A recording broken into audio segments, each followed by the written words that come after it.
You are now listening to Tribbles and Ecstasy, a production of Holosuite Media. Tune in to our live show every Friday at 7 p.m. Eastern Standard Time.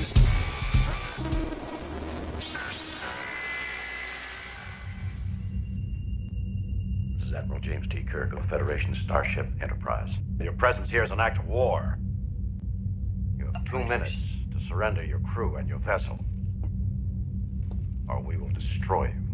Admiral Kirk, this is your opponent speaking. Do not lecture me on treaty violations, as this broadcast is intended for mature audiences. In the following podcast, there will be thoughts and opinions expressed that in no way reflect your Federation, this station, website, or affiliated partners. Who is this? How dare you? Who I am is not important. Listener discretion is. Klingon bastard.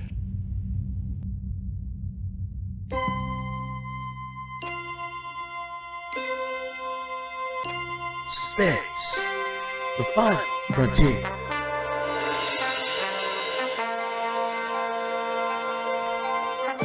These are the voyages of Starship Tribbles.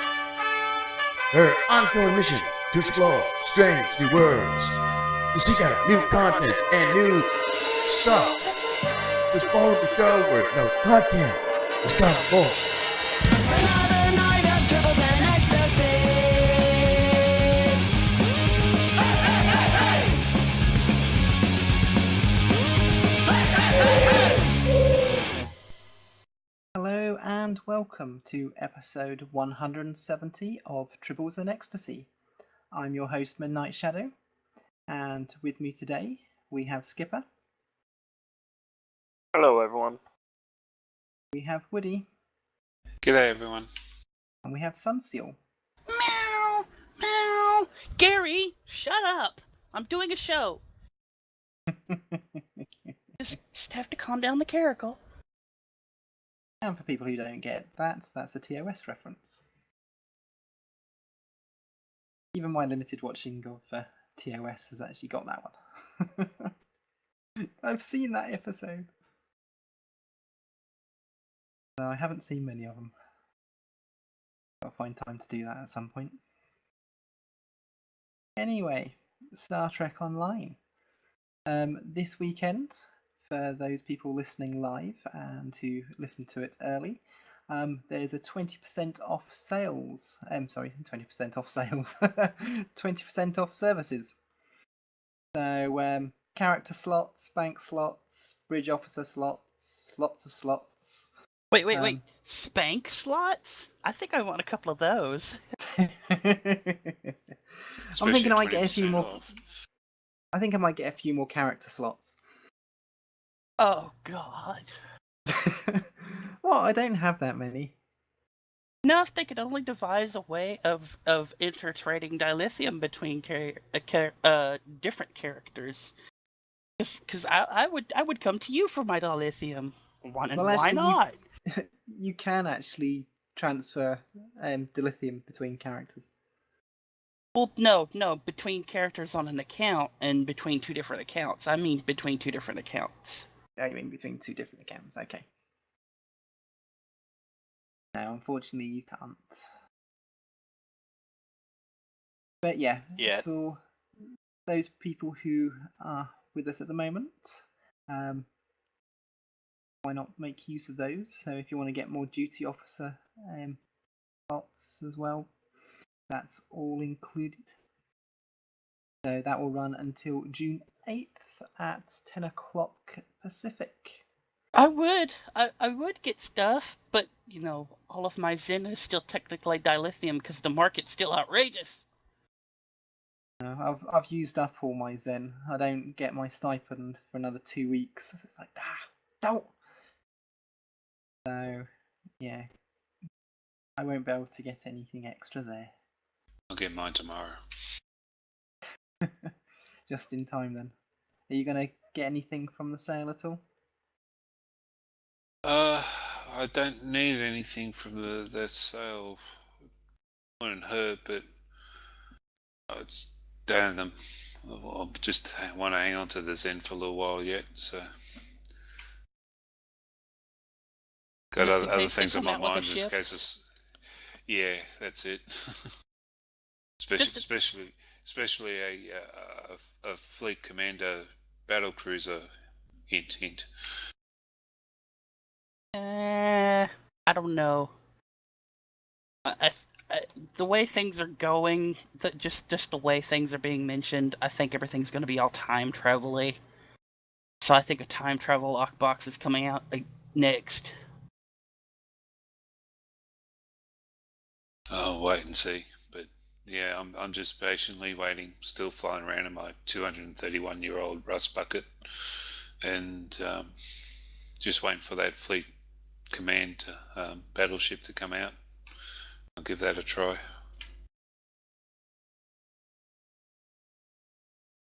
Well, next item on the list, of course, is the summer event. As of Thursday, Riser is back. You guys spent much time there? Yes, of course. Yeah. Well, see, and here's the thing. When this week, the beginning of this week, I said if I don't have the ship information in my hands by Tuesday, I'm not going to go for the ship, and I haven't.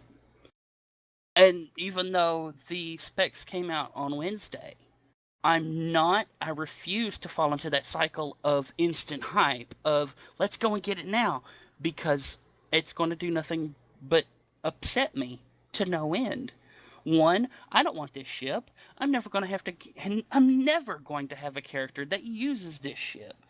And yes, the fact that it's a Ferengi ship, so it's going to come with a Dabo table and a commodities broker and an exchange and all that kind of stuff, that might be nice. That might be wonderful. But I'm never going to use this ship, so I'm not going to get it. Now I might run the Pearl mission, or the floater mission a couple of times, and just sit on those marks or those tokens and see if they have a buyback exchange, because that would be amazing. But I'm just not going to get the ship. It's ridiculous for them to build all this instant hype, and people go and rush into it, and that's what they expect people to do. And forget the fact of whether or not they're going to fly this ship or not, when that's what they complain about, is they make ships and people don't fly them. Well, I'll still get the ship, because there might be some time that I might fly it. So I've got a few Ferengi characters. Yeah, it will be interesting to see how they're actually going to go around about it with the replacing those pearls with the tokens they've got, because it's one thing I've noticed with these particular tokens. It's got in brackets beside it 2015, so obviously it's only can be used for this year. You can't store them for next year and stuff like that. So it'd be interesting to see what happens with people collecting them after they get the ship and whatnot, to if they hang on to them or they can get rid of them or something like that. There's probably just not enough information about it yet to see what's going on. At this point, I don't know. It would cause like a major hassle if they went in and force removed them from a bunch of people's characters at the end of the event. But at the same time, people who still have the pearls literally still have the pearls. So this is what I was talking about in my earlier argument with having with having a storage debt, is that people are going to sit on these no matter what. Even if you give them a little store, people are just going to sit on them because of a novelty value. You can't get this anymore. I mean, I think it was not even 3 months ago, I opened up the bank on my main Fed character and went, oh, I still have the little requisition authorization from back before the Omega stuff was a reputation. And that's a long time ago, and it was still in game until I got rid of it. So I don't know what they're going to do with these tokens, because and every year that they keep changing it, and if they change it with the summer or with the winter event, every year. You're building up all of these mass currencies that are going to sit in people's banks just because novelty value. I don't really understand why people keep things like that for that specific reason. It's just like why it Yeah. can't be used to Well, get rid of it. It's well, called the with e-peen. They can link it in chat. they might have they might have to change their ideas with the collecting of the ship tokens, favors and stuff like that. I think they would be going nuts with it because it wasn't only a couple of hours old, and I saw that new new hoverboard out Yeah, and I've got about that. and stuff like that. So you know, it's, yeah.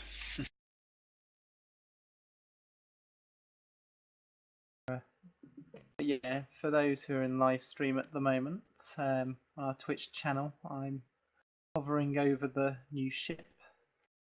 Although it's dusk at the moment, so or is it dawn? Might be dawn. I think the sun's coming up. Well, there are people who already have the ship. Oh, these people obviously have a lot of Lobby. That'll be the only way to do that.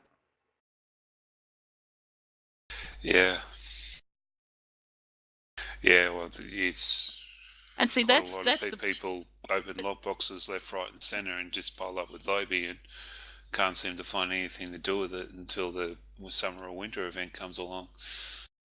And see, that's another one of the issues I have. Okay, sure, you have an option for people who have vast amounts of cash and do nothing but open the lockbox. Probably have millions of EC right now, and definitely have like thousands upon thousands of low-buy crystals. A way to get the ship almost instantaneously. Cool. Do you know what you took away? The ability for normal players to do that. And your justification was, oh, well, they did that and then they didn't spend any time on Risa doing the mission. Well, okay, that's kind of their prerogative. But at the same time, there is so much else to do on Risa, especially for people like me who need the marks and reputation marks. But the issue was that people weren't spending the time in there. Now, the amount of people that always get the ship via Lobby is always going to be a very, very, very small amount compared to the amount of people who were stockpiling it and not playing it.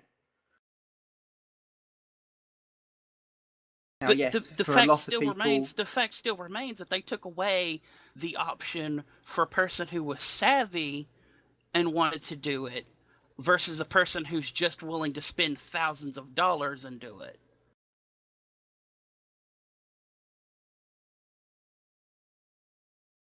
That's the biggest issue. That's always been my issue. Sure, you want to push a ship that people can buy an instant access, okay? But now you're taking away the option for a person to literally overgrind something you talk about people, you talk about people wanting to do, is wanting to play the content over and over and over again. Well, guess what? The summer event was a chance for people to overgrind with the thought that, hey, you know what? Eventually I will have enough to sit there and get the ship. as I said, I don't see a problem with the decision personally. I managed with the stuff that I got some extra little goodies. But yeah, like I said, this has made me even more like hyper compartmentalized about the events. The especially this summer event. I sit on Risa, sure. I sit on Risa and only log in to do the other little events. I don't do the floater event anymore because it's not a ship I want.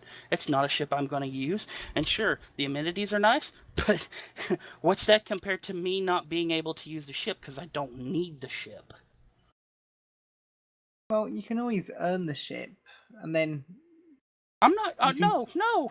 I mean, sure. hang if on, they hang come out on. with You can always get the ship, then just bring it back if and when you ever want to use it. But if you don't get it, then you won't be able to get it in the future. Well, I think it's well. Yeah, you can. As long as you got the ship, as far as I understand, as long as you got the ship, you can go into the reputation store for the events, and you see there that you can get, between winter event, there's a winter event tab, summer event tab, and a reclaim tab where you can actually get all your ships if you end up deleting them from past events. So it's all sitting there. All my riser ships, the Breen ships. It's all sitting there because also I don't know why on earth they did this, but Yeah, going to to buy the costume from the NPC on Riser doesn't have the shirts. You have to get the shirts from that reputation store. So I don't know why on earth they did that. It's probably just as easy just to whack it out, put it on the Ryzen NPC to get it. So yeah, I've just brought up the events, the reputation UI. So I went to store, and under there you've got account, reward, claim. So once you've got it, you can then claim that from any character. So if you decide that you are going to roll a new character and it's going to be a Ferengi, and for say role playing you would like to use this Ferengi ship, if you actually get the ship now, you can use this ship at any time for that new character. The sad thing is, if I ever rolled a Ferengi character, that's not the ship I would want. So right there, I've just literally obliterated ever owning that ship. Well, no, because there's another Ferengi ship already that's got now the 2-set console pack. So if I you don't wanted, care say, about another console Ferengi packs. ship, you could then use that. I don't care about console packs. I'm not a meta player like all these other people who are. I'm a casual player. I don't care about all that stuff. I'm a fan of Star Trek, so I play the game. And if I want to roll a Ferengi, guess what I want to be in? An iconic Ferengi ship, like the Decora.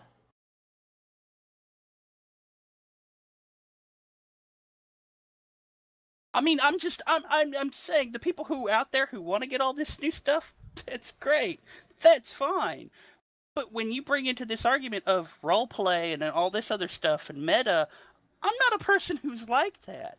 And I guarantee you there are a lot more people who are like me who aren't like that.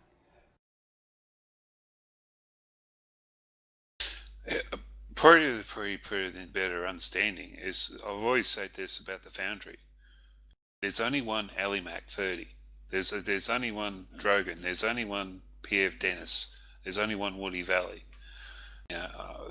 They've all got their own different techniques on how they approach the Foundry. It's pretty much the same on how they approach the game itself. Midnight Shadow's got his ways of doing things. That's fine. Sunseal's got her way of doing things. That's fine. I've got my own ways of doing things. That's fine. I agree. At the end of the day, you might think that some people might think that that's the absolute load of crap. Other people thinks, well, put it this way better. You're going to have your people who want these things yesterday. You want these people who want these things today. You've got these people who want these things tomorrow. It's their choice on how they want to play the game. Could they learn? It might be a big mistake on how they do things, and obviously they have. Might not be the simple fact that they might not need to. Might be more than just needing to tell them. They need to find out for themselves from their own mistakes. So but at the end of the day, you probably could say they're only. There might be a whole bunch of losers, but there might be a winner. But there is a winner, and that's Cryptic, because they've got people in playing the game. So you can argue to the cows come home. But yeah, you understand what I'm getting at.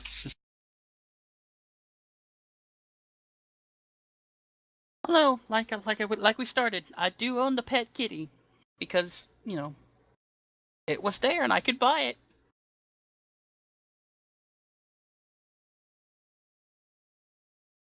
Well, some of the extra things that you can get this year include a load of costumes. So you've got board shorts. They've been added in a couple of patterns and colours. Although it would be nice to have more choice on the colours rather than. But I suppose they're setting it that next year they can add in another colour and a slight This is variation how they on get the away pattern. with not adding new content and say they're adding new content, essentially. Yeah, well, I think they sort of like limited it a fair bit because I know with last year that there were people going around with bikinis that were pretty much the same color as their skin tone, and so like from a distance it looks like they're running around naked. So I think they're probably trying to stop that sort of thing from happening from now on.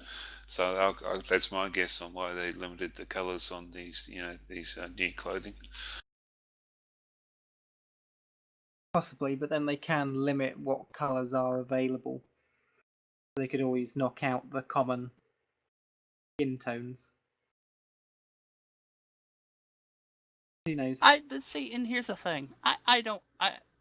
For my main characters, my main Federation characters, I don't own any of the swimwear and probably won't. I just looked at all the swimwear stuff to get from my Orion. And the main reason none of my characters have any of this swimwear or anything is because my main Federation characters are alien, Jim, and they're roleplay characters of a sort, and they're supposed to be an aquatic race. Well, guess what Cryptic doesn't have? Body patterns. So when I put on any of that swimwear, it's just going to be a generic humanoid shape with my skin tone. And that's if you're literally playing an aquatic fish type character, you kind of want to have body scales, maybe kind of bass like spots on your skin, but that's not possible right now. So that's one of the other things I just kind of pass on.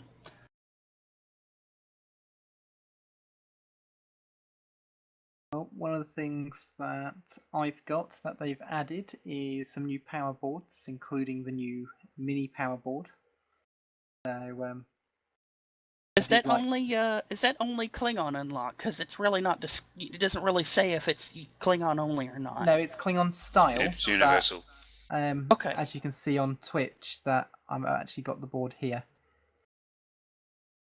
So yeah, it's the Klingon Targ Hog Superior mini power board.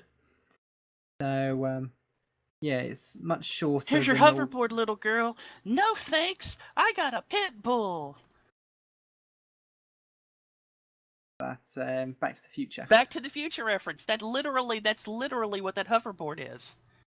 That's the pit bull from Back to the Future. You're right. Was it Back to the Future Part 2? Yeah, Back to the Future Part 2. I only seen that once, so I just vaguely remember it. I haven't seen those when they go into films the for future years. and it's 2015. Uh-huh. Yeah. And there are flying cars. Jaws 13.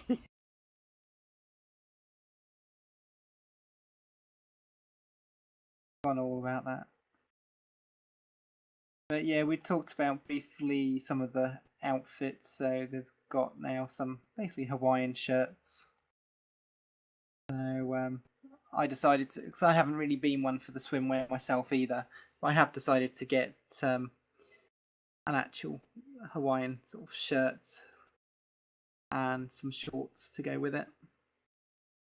So yeah, I know there's quite a lot of people were like really asking for this last year. I think they were wanting this more than what they want the swimsuits last year. So at least they put it in this year. I'm quite happy about that. It's definitely with these clothings, it's sort of like shut up and take my money with this. Yeah, I actually got mine and my legs disappeared. Put the shorts on. so yeah, let me just bring the UI back on screen. And yeah, if I change outfit now to my beachwear, around here somewhere.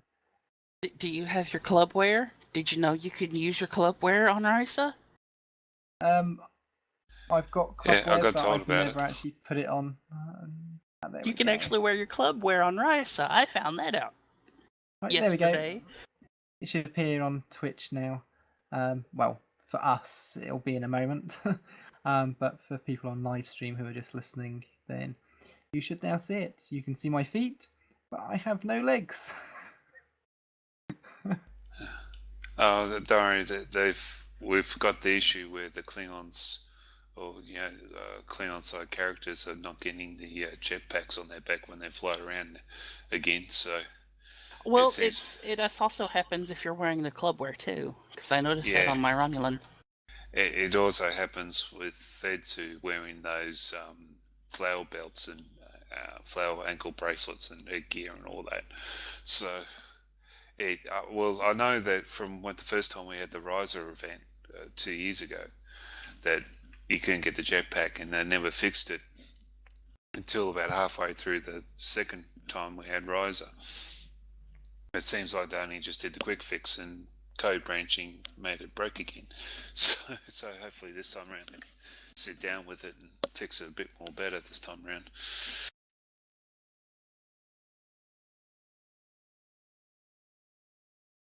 They did, I think, in the patch notes include some costume fixes anyway. So with any luck, might get some more next week. So I'm going to go back to the costume editor just to see if I can get my legs to show again if I change it and then change it back. At the moment, Twitch is playing up on me. At the moment, it's failing to load video. Yeah, I occasionally get that when I'm broadcasting. Technology, so you don't have to grab the flag at the end of a race because it's free. And this is me arguing Cryptic's point from Cryptic. And yes, I'm doing it sarcastically and as mean-spirited as possible, but that's usually the kind of response we get.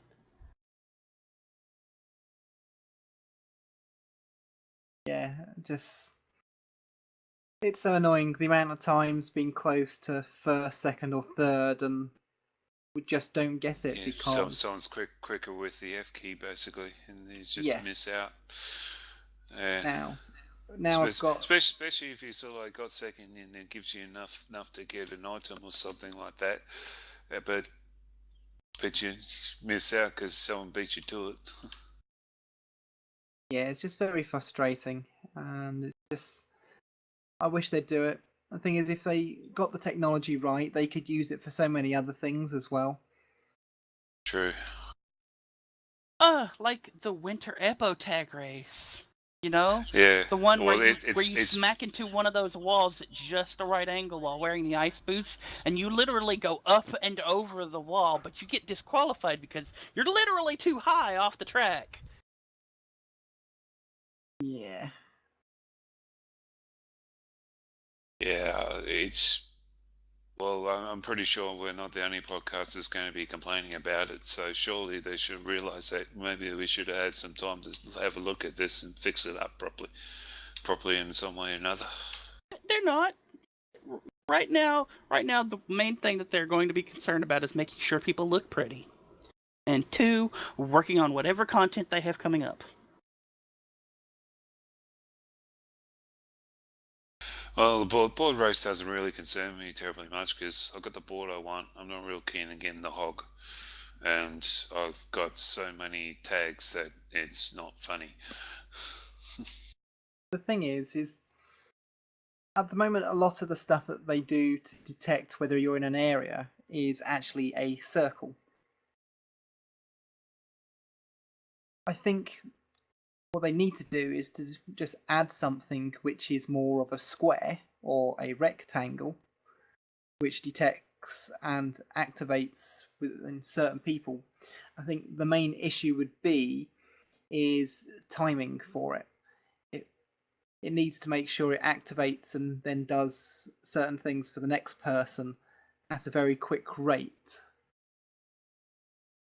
Oh, you mean like how the countdown timer, which is a nice new addition, the little clock for the summer event, how the countdown timer will count down and then suddenly will spike 3 seconds up and then come back down to a negative second from where it was counting? Yeah, it does that with duty officer assignments as well. It'll go time remaining to complete, and yeah, then all of a sudden 25 seconds, 30 seconds, 26 seconds, 24 seconds, 21 seconds. It's like, what? What the hell?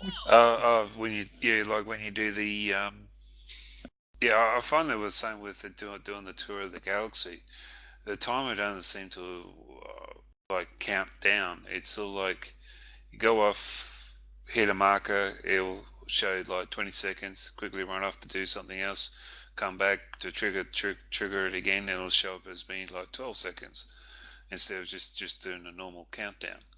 So it is a bit of an issue, because I notice it does the same thing with the tour of the galaxy when you go get your EC. Well, for those of you on live stream, I'm currently on my power board underwater.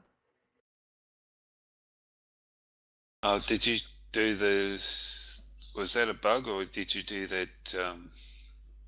No, it's a bug. I just started going around in a circle and looked at the screen and thought, why am I underwater? Because instance 16 is all full. I can't get in. I just started zooming round under in a circle and just ended up underwater for some weird reason. It's You know why you did that, right? You know why you did that, right? Why is that then? That's the area where snorkeling's gonna be. Nice. Did you guys see the tits at the back of the island? No, I haven't yet. I saw them. Tits as in female breasts? That was literally the first thing I went to go look at. So, ooh, what's this? I believe it was content that they were going to have, but they were not able to get out. And from the look of everything and the feel of everything that's going on this year on Risa, I'm pretty sure they were probably going to have some type of archaeology event. And because all that stuff I've got a feeling there might be a different type of summer event. Because, last week we talked about how it's a lot shorter than the previous ones. Yep. Well, I'm wondering if Rise is still going to be used, but some events get turned off while some events get turned on, possibly. Or like everybody's been, well, not rumoring, just kind of shooting off the mouth on the forums. What if the Iconians invade Risa and that guy from the from Deep Space Nine was right? So literally those tents become a base camp for us fighting Iconians on Risa during the summer event. No, I don't think they'd do that. Hey, you don't know that. You don't know that. I don't know that. I mean, you've got your inside knowledge, but, I mean, come on. They could do just about anything they wanted and feed you false information. Oh, I don't get that much information. It would be nice if I did.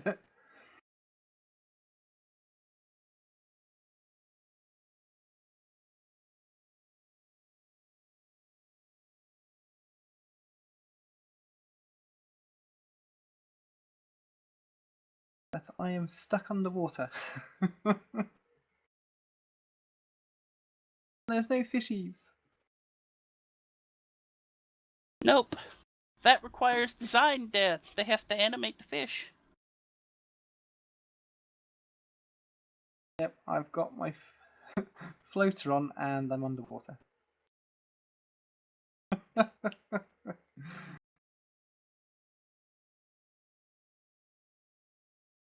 I think I might just change instances. Which instance are you in, Woody?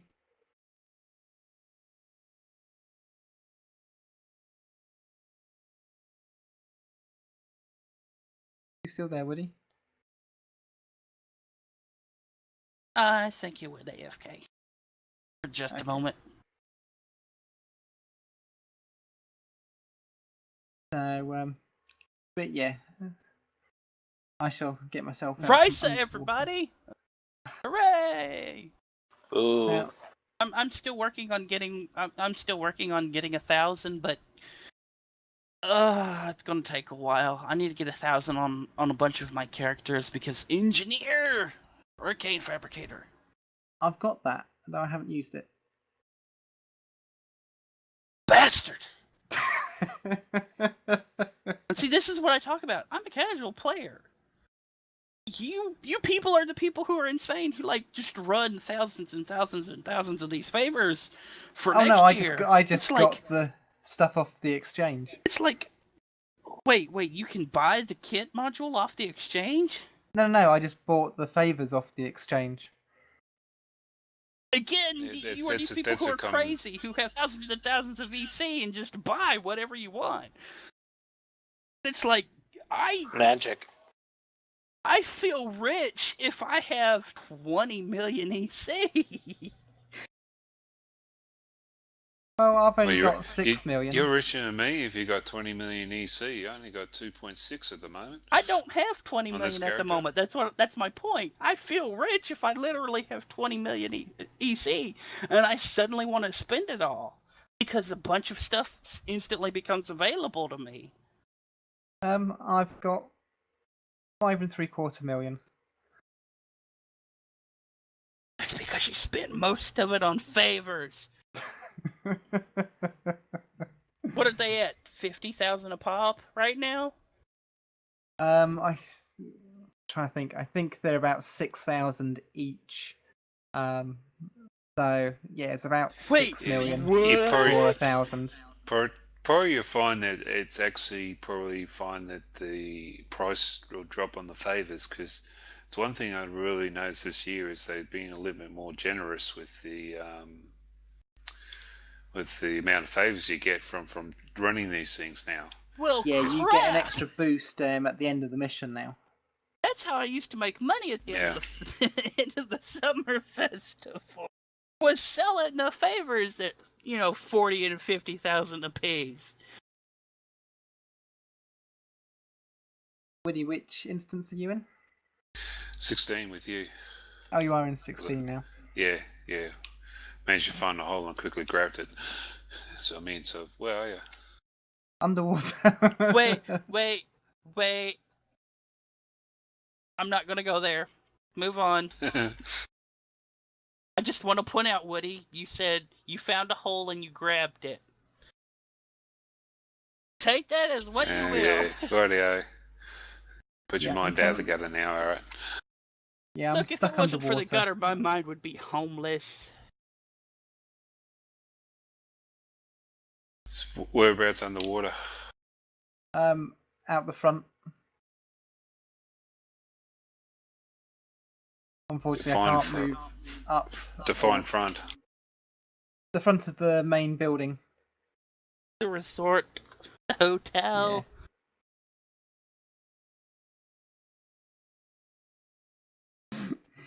You might see my Brilliant. head at the top of the water.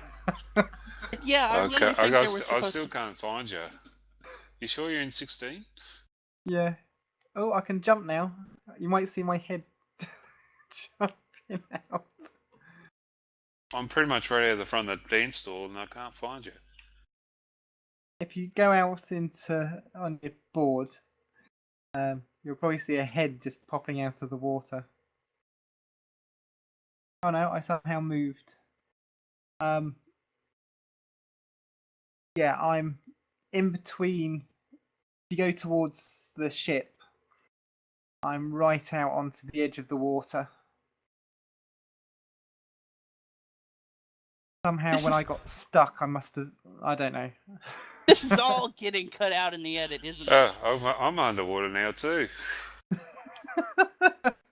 What we Yep. need is a submarine. Oh, you need snorkel gear. Even those little scuba things, power boards for underwater. Because I remember last year, a Canadian actually showed me this. She gave me a code, forward slash code. You type in, and it actually like make you drop, and make you like run, look like you're running a million miles an hour. Command code! Command code! I just recently discovered, and I like took a screenshot yesterday on Risa, and after I took the screenshot and stuff, I discovered a whole bunch of the screenshot command codes, and I went, "Damn! I wish I had those while I was taking the shot." As in what But sort but of command codes? I still can't find you. Well, the like a render scale, which increases the amount of resolution that your computer renders the image at while you're taking a screenshot, or the point of view command code, so you can actually change your field of vision to get that nice imposing small shot that makes everything look big and ominous, or the really wide shot to show like fleets of thousands of ships or whatever.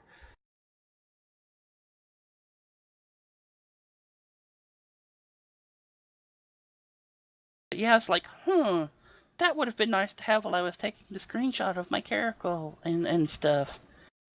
And if you guys want to see it, we'll include it in the show notes. How many Maybe. have figured out what's gone wrong? I'm actually the other side of the barrier.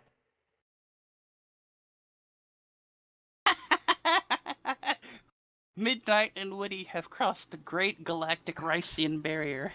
I'm actually going up to the Ferengi ship. Oh, I can't. It's actually, it's an image at the back wall. I'm at the far back wall. Yeah, it's only like a photo, 3D photo, just stuck there basically. Yeah. A simple way to actually replace the ship each year. But yeah, I'm at the. Yeah, I'm at the Do far you guys back remember wall. the first year when people did that and actually went all the way out to the Corvette? Yeah. Yeah, I'm currently jumping, so people on Twitch can actually. So if see you that. actually see the ship, you would have seen it on the map. If you press M and you flick up the map, you probably would have seen it. But it's you don't see it there. Yeah, So if you look out to the map, Woody, if you go out towards where the ship is, you might actually see me jumping up. I'm heading directly to the ship. I'm now underwater.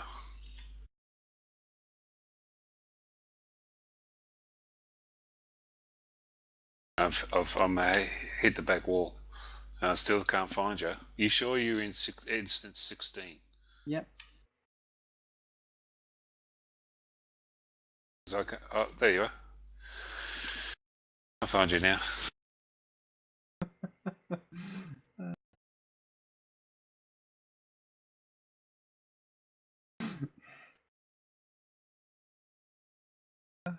So funny.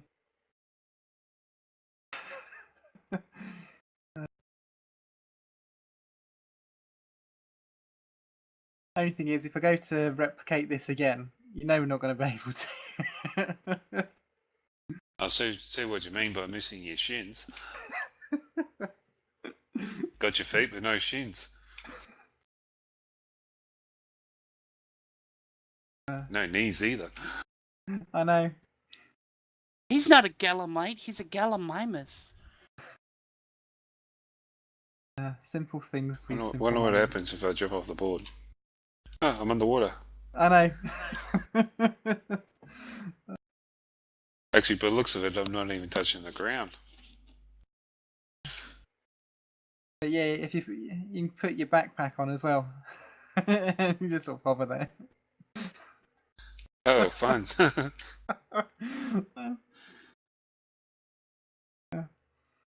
Simple things, please, simple minds. It's not a jetpack. It's my scuba gear. So yeah, that's everything from the summer event. Anyway.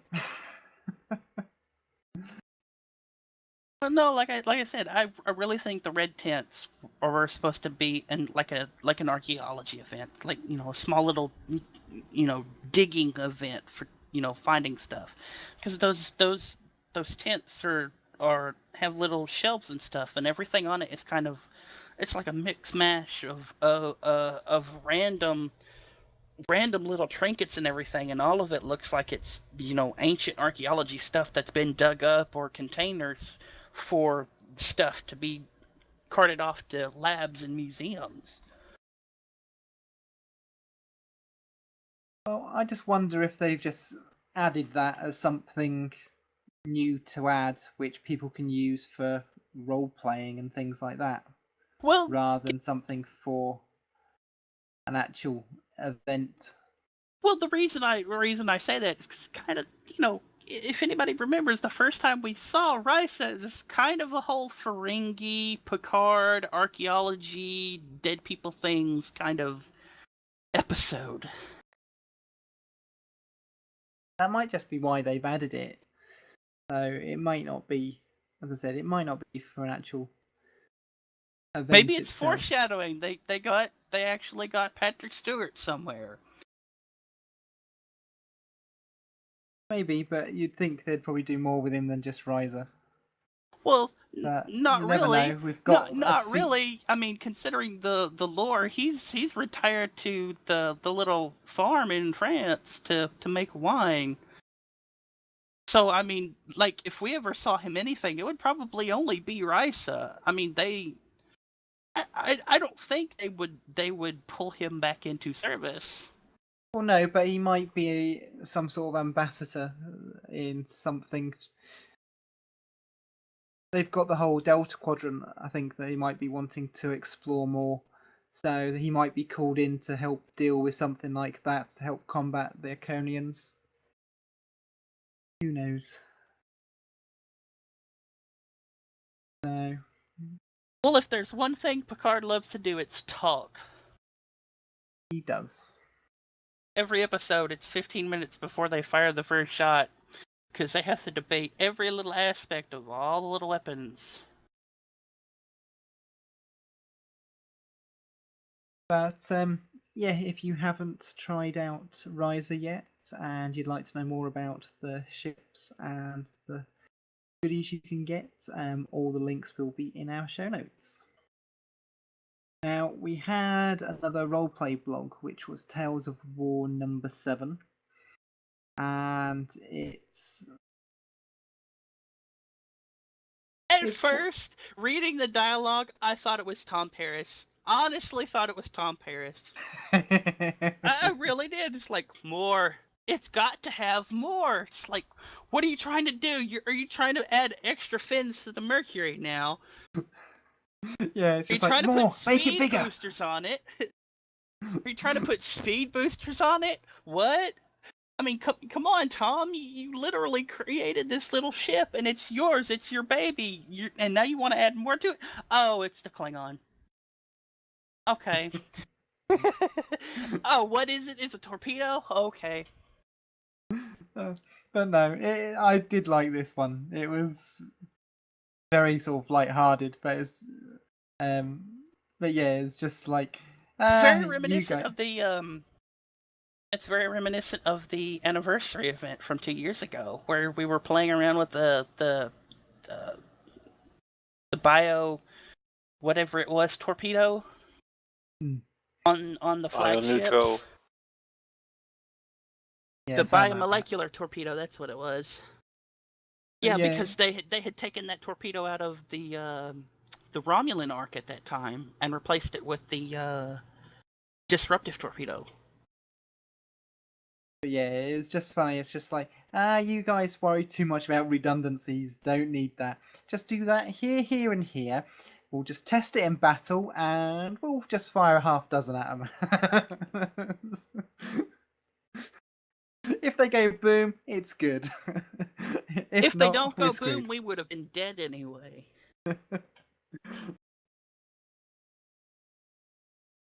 But yeah, again, link will be in our show notes. So if you haven't read it, it's a good read. Is now kind of a good time to talk about the featured episode? It's now been a week. Yeah, we can do. Actually, I need to run that after the show to get my next specialization point. Ha ha! Made you remember to grind content. I was so busy doing the Riser stuff and doing the show notes that I completely forgotten about it. You completely forgot about your spec point while trying to get a new ship, didn't Oh, actually, you? I might not be able to do that till tomorrow or Sunday because I don't think I did it on the Thursday. I can't remember now. I guess I'll find out when I come to doing it. Guys, how amazing was that interior? I loved the interior. Oh, yeah. I did find it was a surprise because I did expect it to be the same sort of interior that we'd already seen, but it wasn't. It's just like, ooh. It was all. We've been living right next to the Iconians for years. Let's do this thing and really kind of make it Iconian, but also kind of make it like a temple thing because we kind of worship the Iconians. Well, this is the first structure we've come across that we know is new. All the other ones we know and have found have been around for thousands and thousands of years. So this is the first structure we've found which we know is recent. Well, so this is the first yes and time. no.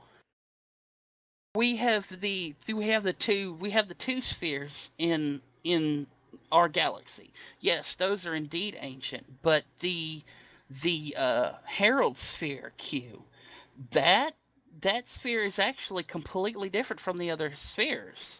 Yes, but we don't know how new that is compared to everything else. We just know that it's different. And the design of it is basically the same as the others. But when you have a look at the design of this one, it's all fancy. But, yeah, they've seemed to, with the new base, they seem to take on the principles of, past, not so much Dyson spheres, but ground bases. Because, we know that that base in the ancient ruins on New Romulus, it's very similar to the base with this particular episode, just a little bit more newer and modern. Because if you actually look at it, you can still see that it's built over a pool of lava. Because you see down the crack of the down, there's a little crack through there, and you can certainly tell that that's a lava stream that's got like a glass or force field style bridge over the top of it. Well, does anybody remember what the EMH said in that subspace mission where we find Sela again? He's like, why didn't I see it before? All of these structures are Iconian. Each one with their own racial influences, of course, but it's all Iconian. That's literally what this is. This is just the herald influence of Iconian. They have spent the closest time to the Iconian, so they have the biggest, it looks Iconian, but at the same time, look at the structure. It literally looks like something that was snatched from Bajor. And what are the Bajor? A very spiritual people, because the prophets are kind of their gods. And the heralds are literally living with the Iconians as god and servant. It kind of looks like this Iconian kind of temple. Plus, the doors are just so awesome. Guys, you have to admit the doors are awesome. I use the doorways in the mission. I sort of fire on them, and then basically I walk backwards. So when they start shooting, it hits the doorway, and then I go forwards and shoot them again, and then come backwards until they get to the door, on which I just start... You're cheating there, are you? Because I've also got all my turrets right in the doorways. They start coming through. God. All my turrets just start firing at them. It's like, bye! I love how Yeah. any mob that you have will instantly aggro a medical turret before anything else. It's like, well, what's the medical turret going to do? Heal the people? You need to be firing on the thing shooting at you, not the medical thing. You can kill them a lot quicker than you can the medical thing. But as I said last week, it was a good episode, but I didn't like the ending of it. The way it was sort of left, I think that could have gone a lot differently. It just, the whole thing did. It felt like it was made. It seems like some of those Telltale games, essentially, to me. They have this really big opening and this huge start, and it starts off really well. It's got this big, huge plot line, and then all of a sudden, episode 3 or act 3 of whatever it is comes around, and let's just thing up. Well, that was kind of lousy. I mean, there's all this stuff that we did, and we can still do that stuff, but we're going to do this. That's lousy and lazy. What?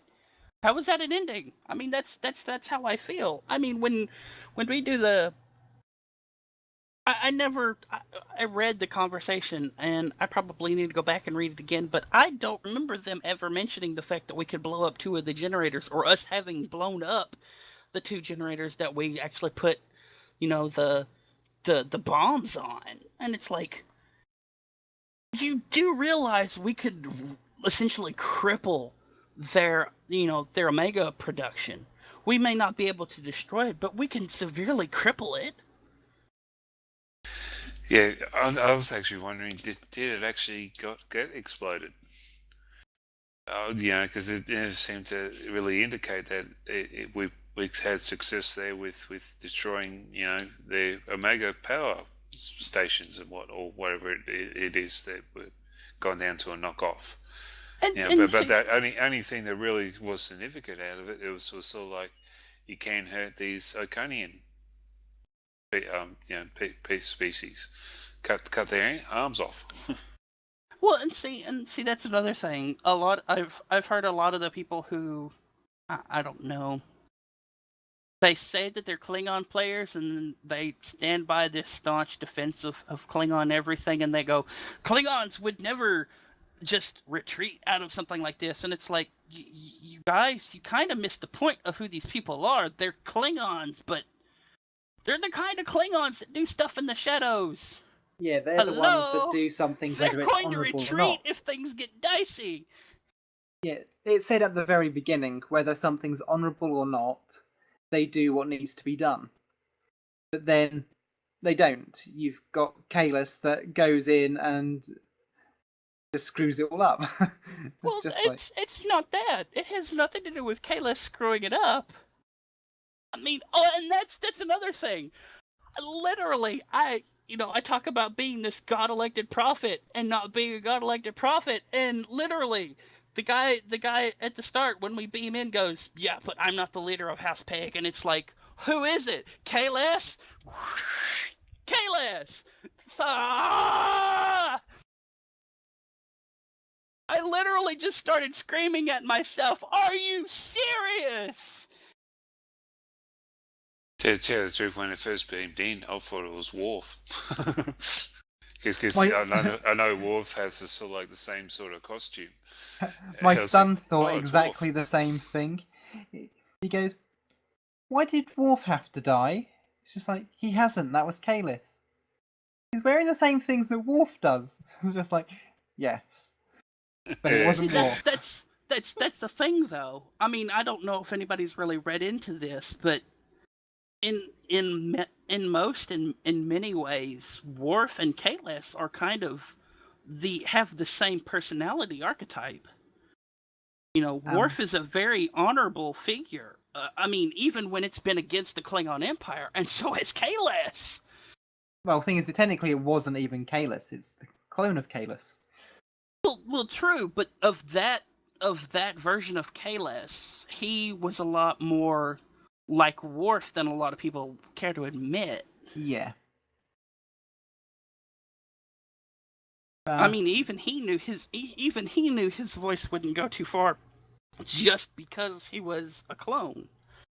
The thing I would have liked to have seen more than anything is I would have liked to had it that we actually went down to at least get the sword of Kalis and to try and fight off the mobs before he was killed, so maybe he was mortally wounded.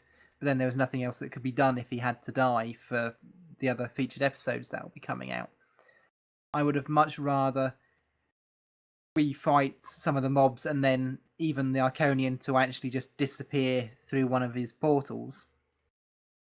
But it just... You thought all the things that you were doing, it's just like, right, we get to fight this Iconian. We've got a chance to get him. He's already hurt. But then that was it. It's just like, no.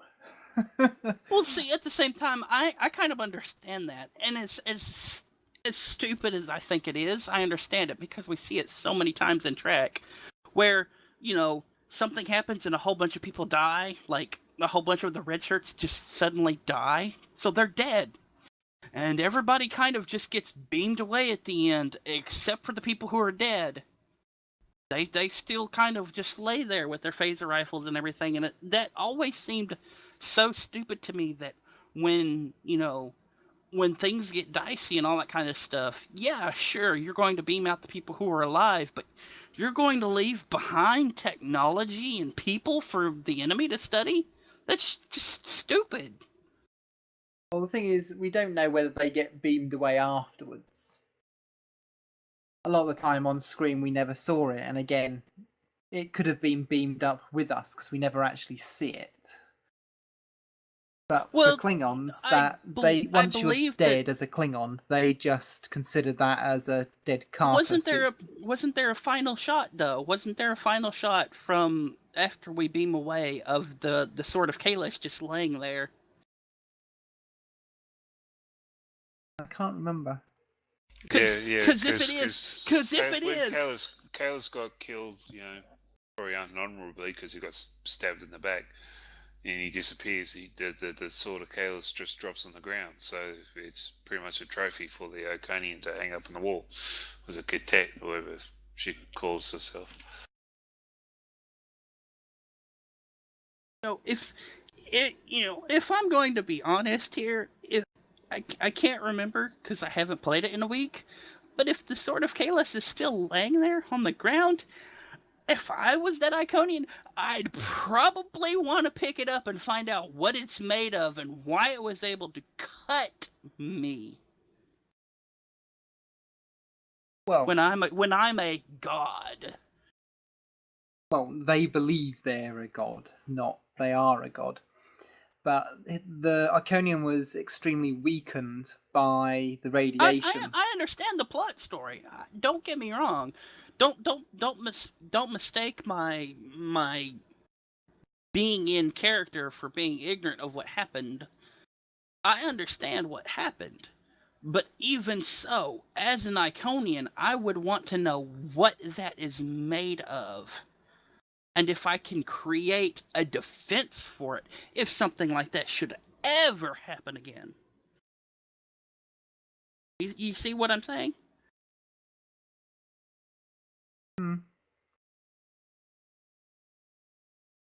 But at the time of the episode, I didn't even think it was the Iconian that stabbed him in the back. I thought it was a second Iconian that showed up.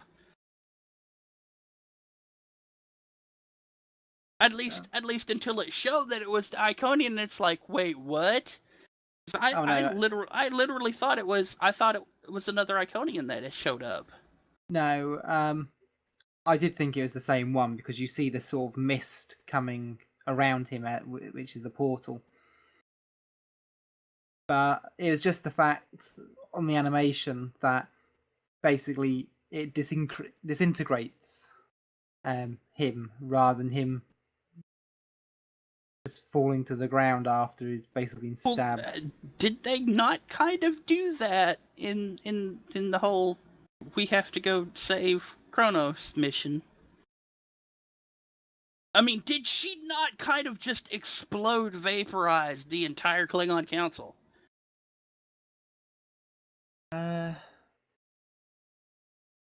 Save for Jim Park.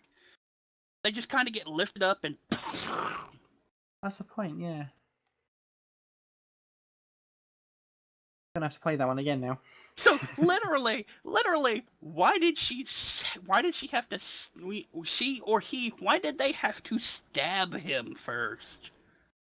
Probably because they could. Yeah. But no, I did enjoy it. As I said, there were some bits near the end. It was just like, I think... We definitely need clarification. But the thing is it might make complete sense come the next featured episode next month. So, we don't know yet. It might actually be all tied together, but we just... we haven't got the next part of the story. I don't know. I don't know. At this point, I really think the next couple episodes are going to have us back in the Delta Quadrant with, like, the Krenim or something, because it was mentioned somewhere that the Krenim, that they were investigating the Krenim, and it's like, are they looking into having time travel? Because that would be a huge frelling deal for the Iconians to not only have the ability to travel, but to also have time travel. Because they kind of can't time travel. No, they can't. So having the ability to time travel would be a really big deal! What always got me about that plot point was the fact, okay, it's very easy for us to time travel by going around a star, but yet Iconians who have been around for millions of years haven't figured that out at all. Well, it's not that they haven't figured it out, they can't do it. Physically. They break down their brains. Well, no, and as poor as it was explained by Denise Crosby, because it was all techno-vowel, she does kind of explain what goes on. Their brains are literally encased in this chronoton field, and it allows them to retain their knowledge as they pass through the portals wherever they are. It allows them to retain all their knowledge. And because it's a chronoton field, the same as time travel, if they ever time traveled, whatever knowledge they have after the point they've traveled back to, they lose.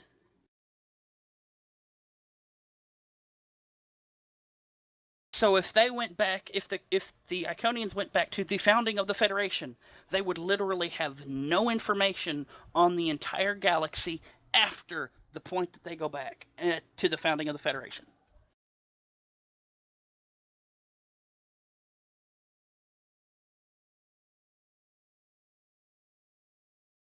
That was the gist of it. And I literally had to sit down and study what she was saying to be able to understand it.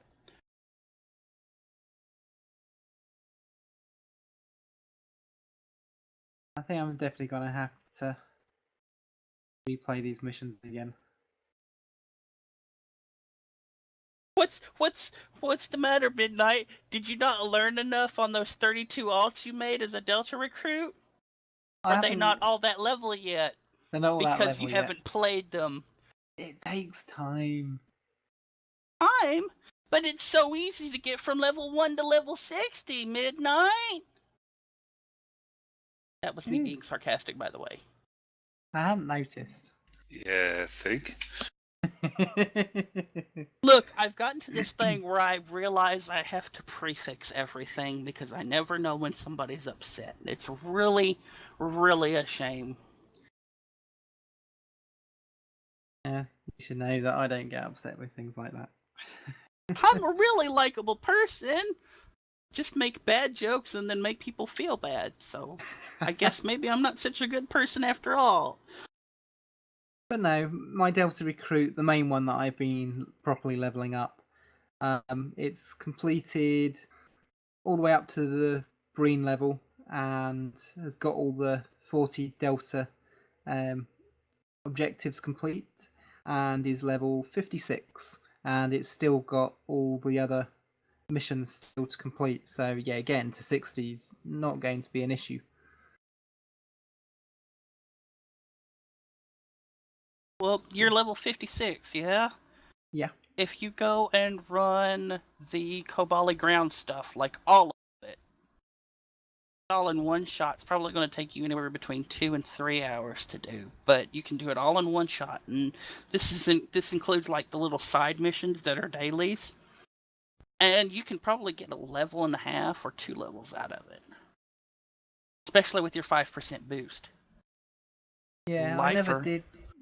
Yeah, I never did actually do all the Kabali ground missions. I just did all the required ones. Well, see, here's the interesting thing: the if you do the ground stuff, the 2 missions at the end, you get there are the daily reports for that were the ancient power cells, but they added an Iconian and the Iconian virus probe tokens to those missions too, so you can choose the Delta stuff or the Iconian stuff. Yeah. So, but yeah, I shall do that. I'm just deciding now whether or not I start leveling up my Klingon Delta recruit and maybe one of the Romulans, so I can get the extra unlocks when it comes to my standard recruits. So I did the new featured episode on my Romulan character, and the Klingon goes, "We have a special cloak for you, to use to mask your signature from the Iconians." And it's like, but I have my own cloak. What? Can I use my own cloak? So when we're cloaked by the Klingon ship, I go, I'm just gonna hit my own cloak, and I hit my own cloak, and it's like, yeah, now I'm double cloaked. Can't find me now, not even with it will. Well, my Federation ship had a cloak, but it was actually disabled. I couldn't use it. Mine wasn't.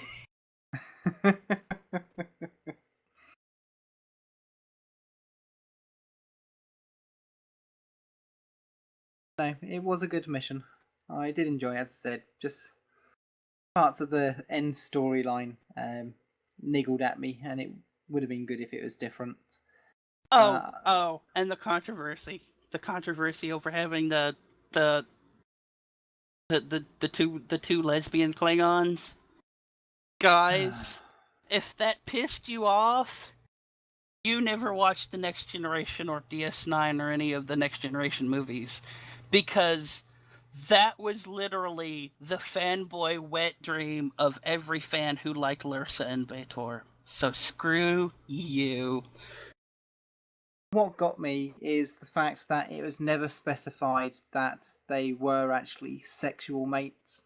It just said they are mates. Now, it could have been mates as in... Yes, because Cryptic is an Australian studio. No, what I mean is they could have been people... They could have been sort of brought up together as part of the same house or anything. So it could have been more of a sisterly relationship or anything like that.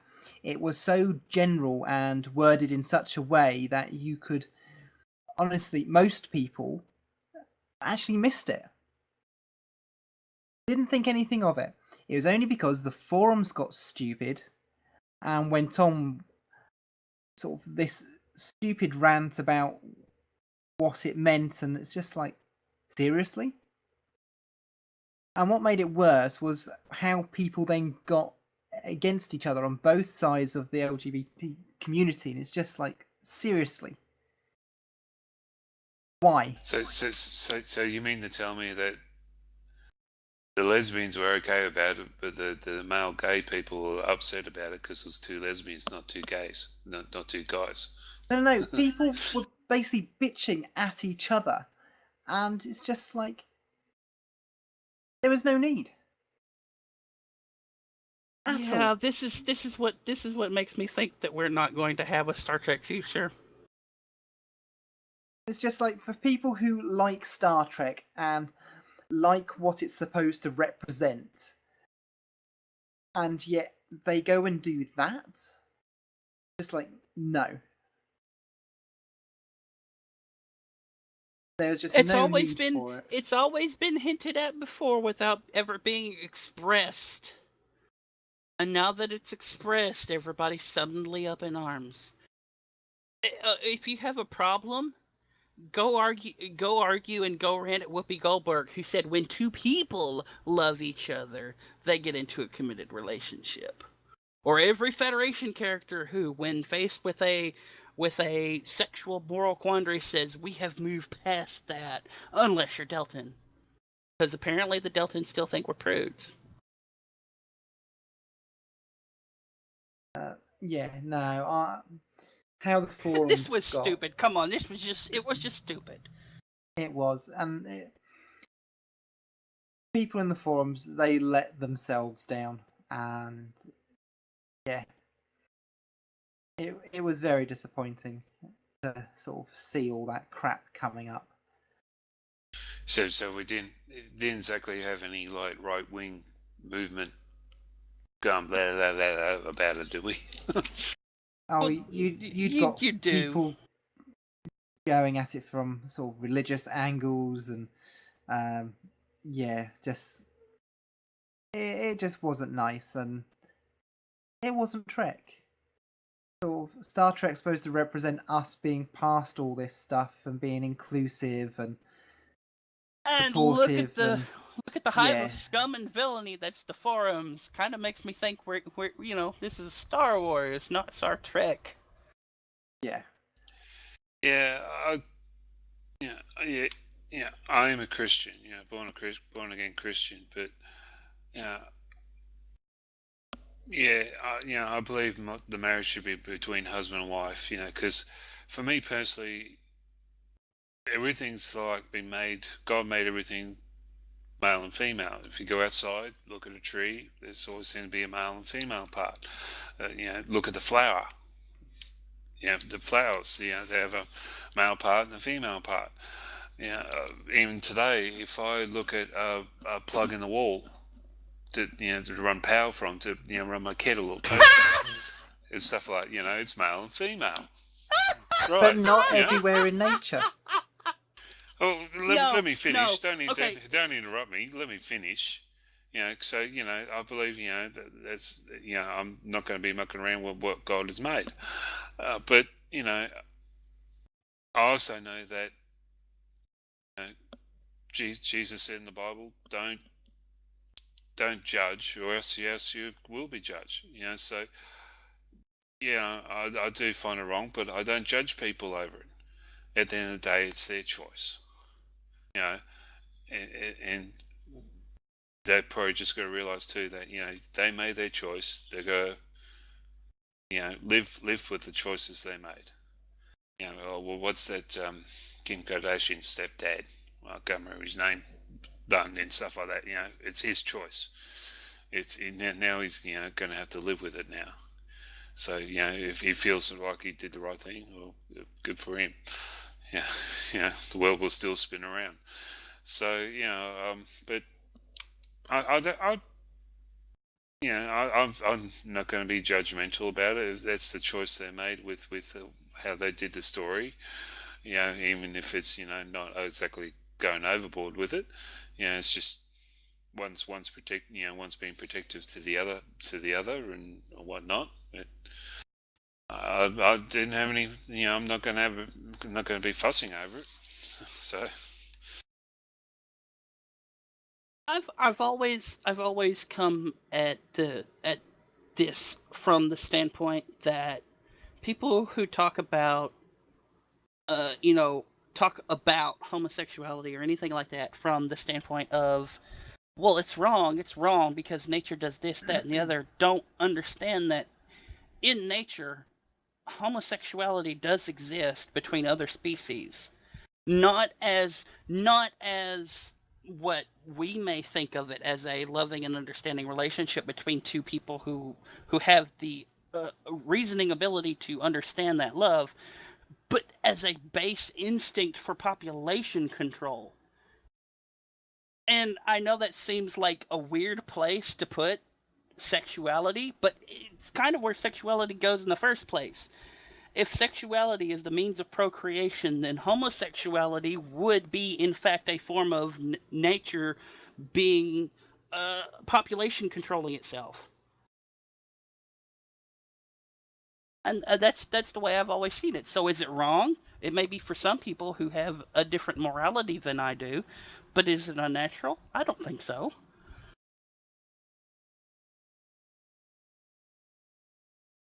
But no, the vial that was in the forums was just totally uncalled for, and it's a shame that it had to happen. Van Hammer had to come down pretty heavily, did it?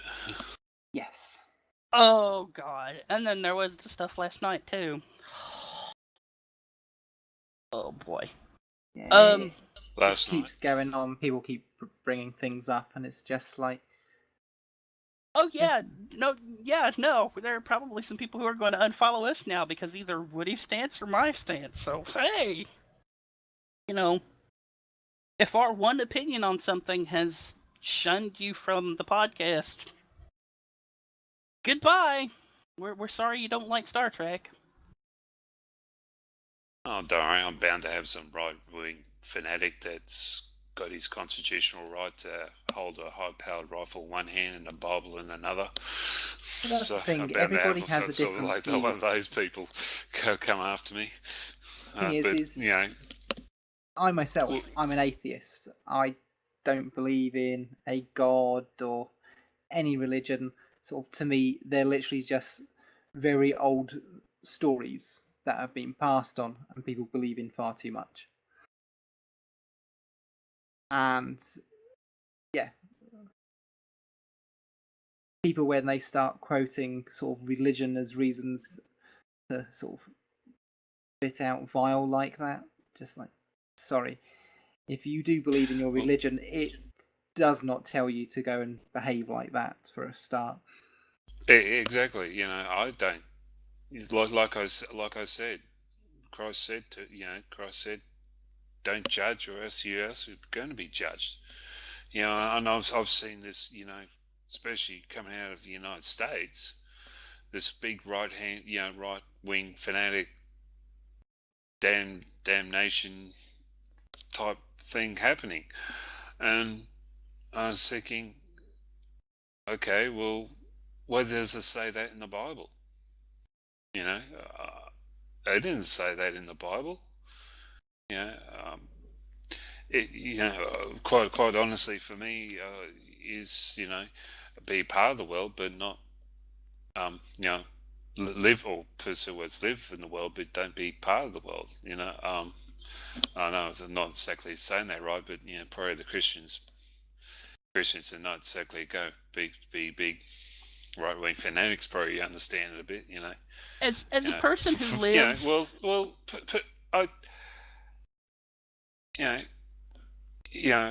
don't judge. I let them go, and because it's their choice. But I also want to be a witness to my faith.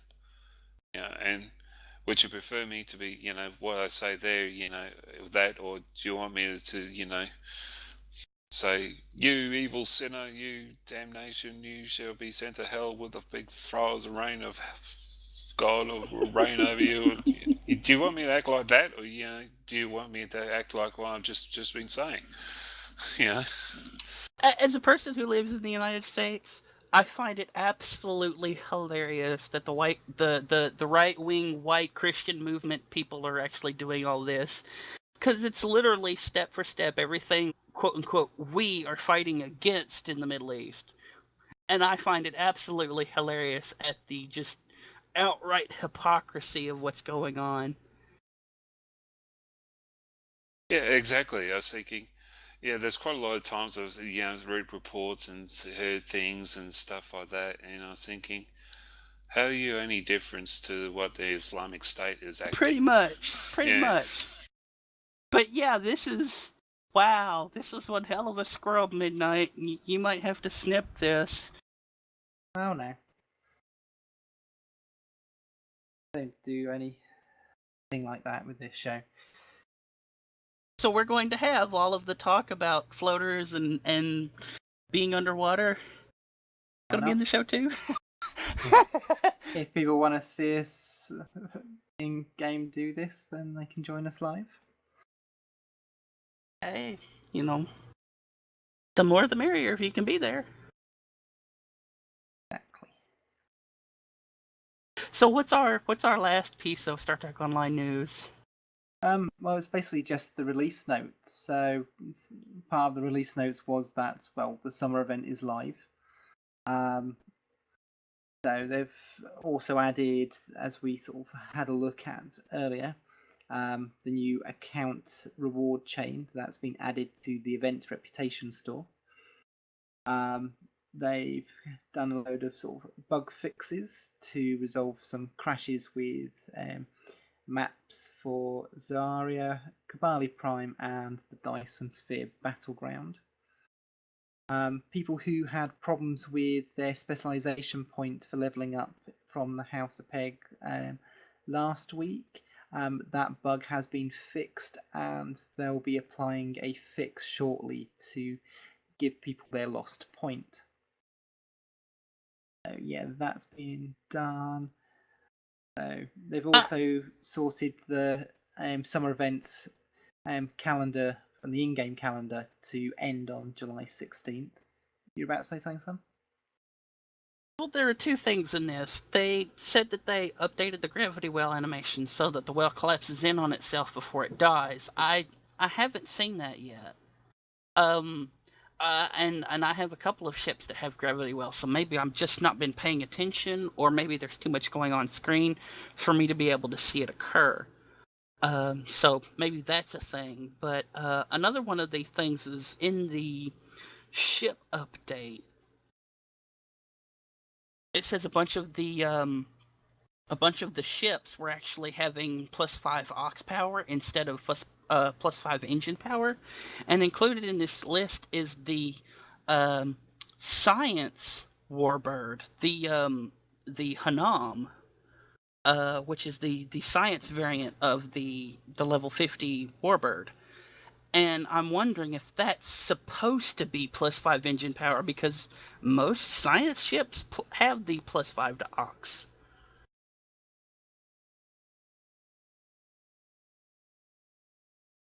I haven't had a look personally.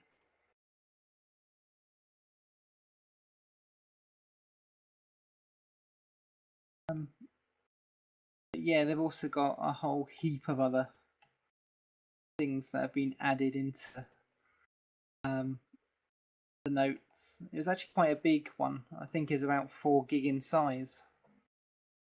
Now, in the forums, there's a subsection called the Art of Star Trek Online, and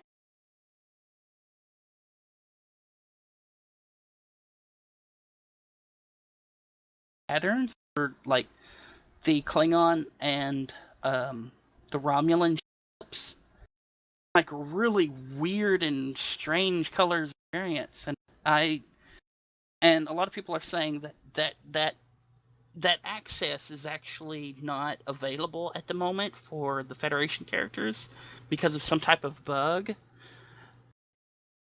And seeing some of these ships be all kinds of weird colors, I really don't know how I feel about that. To see a Romulan warbird that is white and red. Warpaint. I don't know how to take that, because it's just, wow, that seems really weird, and I keep forgetting to go and actually look and explore those options, because that's just so weird.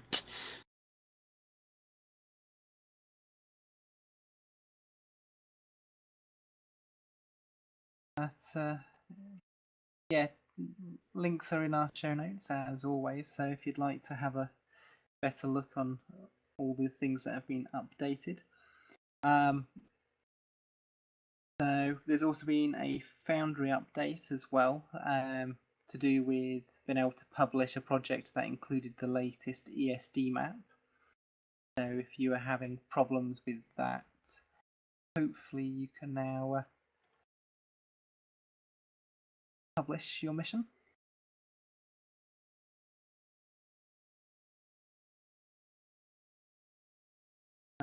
Yeah. Look. Before we get into Star Trek news, Woody, you've got a Foundry Spotlight, haven't you? Yep, sure do. Let's see. Yeah, I've pulled up a Foundry mission that starts at Riser. Now, you probably find this a little bit on the familiar side, especially with the older players with this particular mission. It's called Sacrifice by Captain Revo.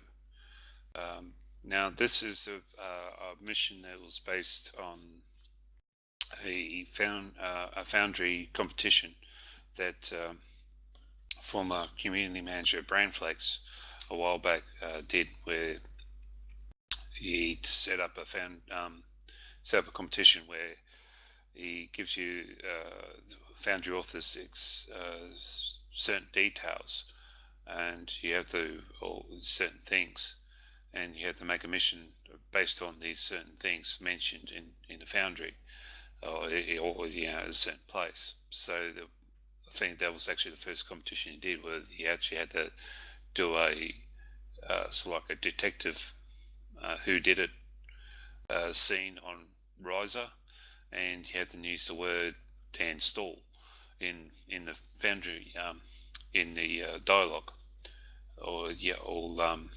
no, it was basically evolve make a species that's used, and then use the word stall in the name of the species. That's it. And also had to use the word Dan as the leader or something like that. So the mission was basically based around that. So it has a little bit of battle scenes towards the end. It does involve quite a lot of reading, since it is like a whodunit mystery in a sense. So it's very well put together. I don't think it was the winner, because I think the winner was actually Foundry Spotlighted. So it's one of the finalists, basically. I put in simple words. So it very much follows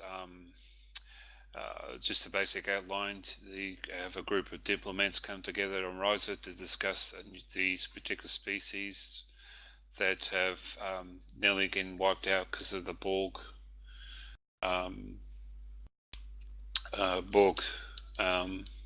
influence, very much adapting them to become part of the Borg, part of the collective. But just it's stress and desperate measures end up coming across the problems of someone getting murdered.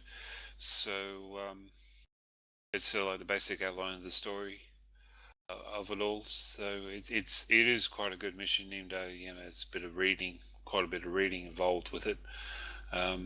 There's certainly definitely worth the play if you're looking for something the Foundry to do before you go off and get your favors, or after you get your favors, or do the do your thing to get the Ferengi ship. So yeah, definitely give it a try. I'll go with 4 stars. So it's called again Sacrifice by Captain Revo. And if you're searching for him as an author, it's Captain_Revo. Mm-hmm. But it does show up in the system spotlight system that we got for the Foundry if you rock up at Riser. So it might appear there for you.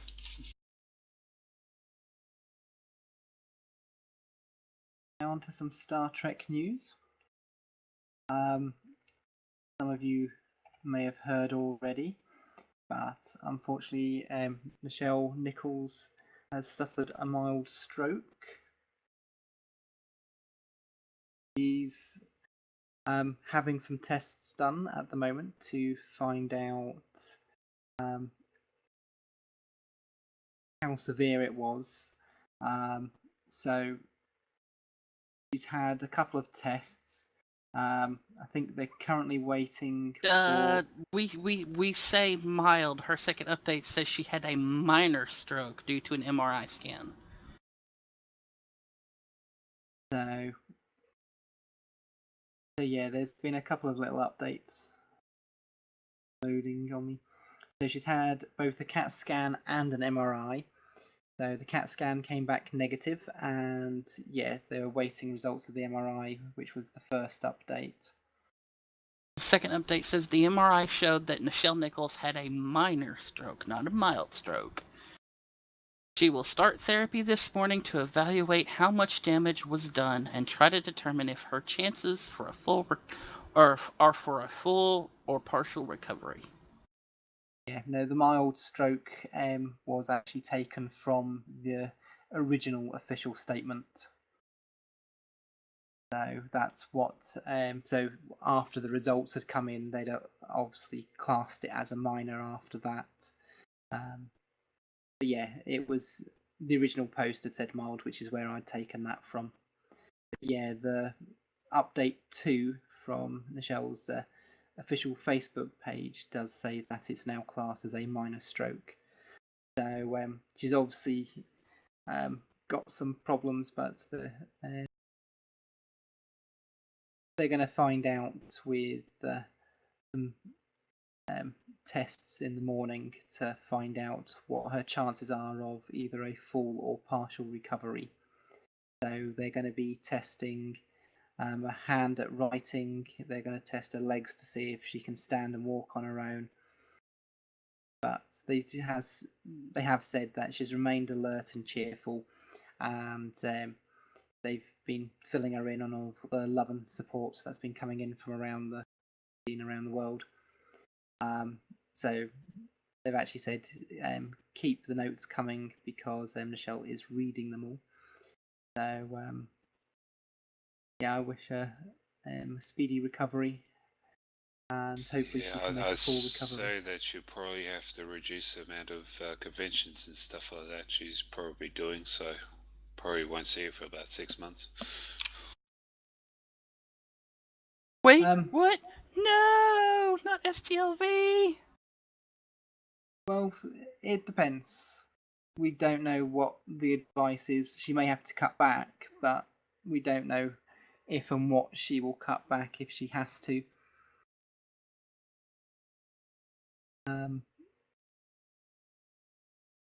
With a lot of these things, it's going to be wait and see. She will obviously know more tomorrow after she's been evaluated, because after that, she'll know sort of how much sort of work she's got to do to hopefully get back on her feet, so to speak. Well, we understand and we wish her all the best. Yeah. But no, it's really nice to see all the lovely messages that have been pouring in, and yeah, fingers crossed it all works out.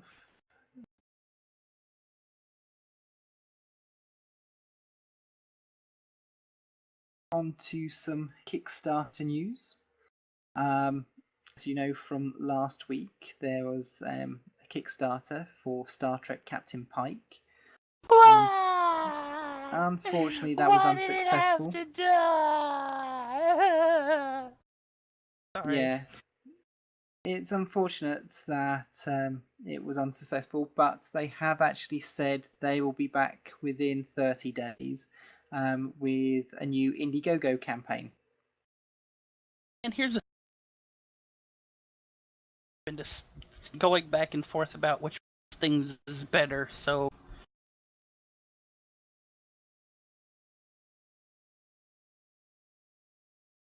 now, yeah, we'll find out what's going to be going on as